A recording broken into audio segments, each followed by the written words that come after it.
Hallelujah. യേശു നല്ലവൻ. കരങ്ങളെ ഉയർത്തി എല്ലാവരും ഒന്ന് ചേർന്ന് പറഞ്ഞ യേശു നല്ലവൻ. അങ്ങേ പോലൊരു ദൈവം ഇല്ല. എല്ലാവരും പറഞ്ഞില്ല, കർത്താവെ അങ്ങേ പോലൊരു ദൈവം ഇല്ല. ഈ ദൈവത്തെ ആരാധിപ്പാൻ കർത്താവ് നമുക്ക് നൽകിയ ഭാഗ്യത്തെ ഓർത്ത് നന്ദിയോടെ കർത്താവിനെ സ്തുതിക്കുകയാണ്. യേശു നല്ലവനെന്ന് നമ്മൾ പറഞ്ഞത് യേശു നമുക്ക് നൽകിയ നന്മകളെ ഓർത്തിട്ട് മാത്രമല്ല, നമ്മുടെ കഷ്ടങ്ങളിലും അവൻ നല്ലവൻ, നമ്മുടെ ദുഃഖത്തിലും അവൻ നല്ലവൻ, നമ്മുടെ വേദനയിലും അവൻ നല്ലവൻ.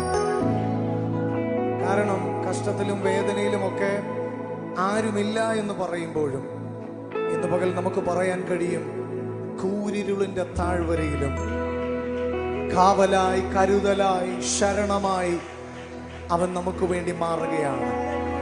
ചുരുക്കം പറഞ്ഞാൽ, നിന്റെ കഷ്ടതയിലും നിന്നെ തനിച്ചു വിടാത്തൊരു ദൈവം.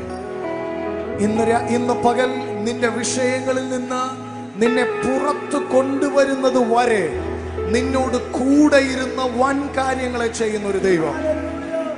ദൈവത്തിന്റെ ആത്മാവിനോടൊന്ന് പറയുന്നു, ഇന്ന് പകൽ നിന്നെ ദൈവം പുറത്തു കൊണ്ടുവരും. പിശാച് എന്നേക്കുമായി അടച്ചു കളഞ്ഞെന്ന് നീ വിചാരിച്ച വിഷയങ്ങളിൽ നിന്ന് ഇന്ന് പകൽ ദൈവം നിന്നെ പുറത്തു കൊണ്ടുവരും. ആർക്കും വേണ്ടാത്ത നിന്നെ ഇന്ന് പകൽ ദൈവം തിരിച്ചു കൊണ്ടുവരും. യേശു നല്ലവൻ, യേശു നല്ലവൻ, യേശു നല്ലവൻ. ഭാരമുള്ളിൽ നേരിടും നേരമെല്ലാം താങ്ങിടും. ഭാരമുള്ളിൽ നേരിടും നേരമെല്ലാം താങ്ങിടും. സാരമില്ലെന്നോടിടും തന്മാർവിലെന്നെ ചേർത്തിടും. സാരമില്ലെന്നോടിടും തന്മാർവിലെന്നെ ചേർത്തിടും. എന്നും നല്ലവൻ യേശു, എന്നും നല്ലവൻ.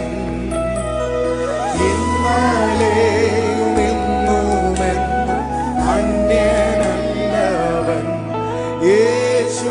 ഇന്നലെയും ഇന്നുമെന്നും അന്യനല്ലവൻ. മാറ്റമില്ലാത്ത ദൈവത്തെ ചേർന്ന് എന്നും നല്ലവൻ യേശു, എന്നും നല്ലവൻ. ഇന്നലെയും ഇന്നുമെന്നും അന്യനല്ലവൻ യേശു. ഇന്നലെയും ഇന്നുമെന്നും അന്യനല്ലവൻ. സംഭവങ്ങൾ കേൾക്കവേ കമ്പമുള്ളിൽ ചേർക്കവേ. സംഭവങ്ങൾ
നല്ലവൻ